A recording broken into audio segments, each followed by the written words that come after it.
What's up guys? Dito sa lugar na to, sa San Vicente, marami po ako mga magagandang alaala sa lugar na to. Dito po kasi ako dati nakatira.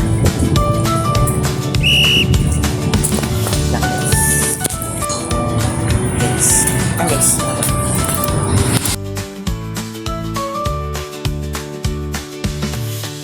Dito naman po dito po dati yung bahay ng lola ko.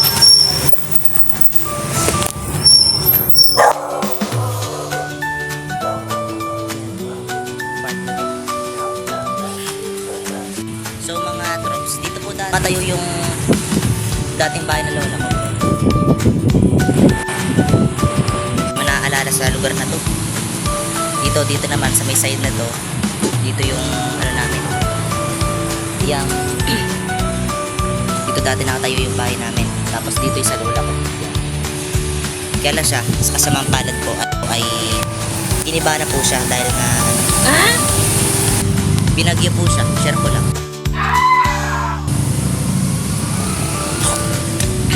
Tapos dito naman po sa lugar na to, marami din po ako naaalala. Kasi lagi po ako dito bumibili. Nung bata pa ako, lagi po ako pinapasyal ni Papa dito. Pa rin yung basta rin ng mga nakalilipas ng mawala ito. Wait lang mga drops, tatawid lang tayo.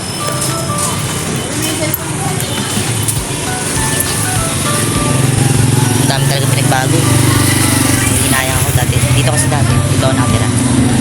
So yun, nag-iba na siya.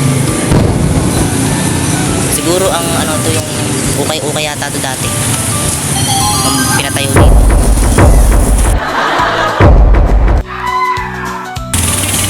Pinasara na rin siya dahil nga siguro may nakita nila.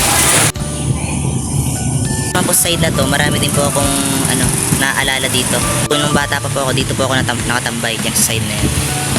Wait lang guys, pupuntahan ko lang po. Dito po siya.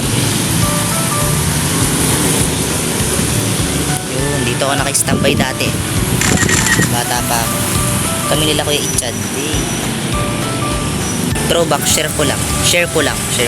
Yun nga guys, habang tumatagal, marami pong nagbabago sa lugar na to. Yan, dito po yung dating bahay ng lola ko. Dito po kami nakatira dati. Ito po yung itsura nung bahay namin noong mga 2013. Ganyan po yung bahay namin. Nakatatak pa rin po sa isip ko yung mga magagandang at masayang alaala na nangyari dito sa San Vicente.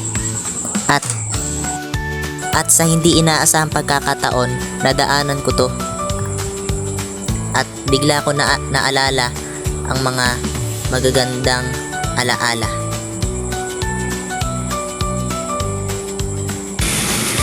Yan. Marami po akong naaalala mga magagandang alaala at masasayang alaala. Kulan tayo.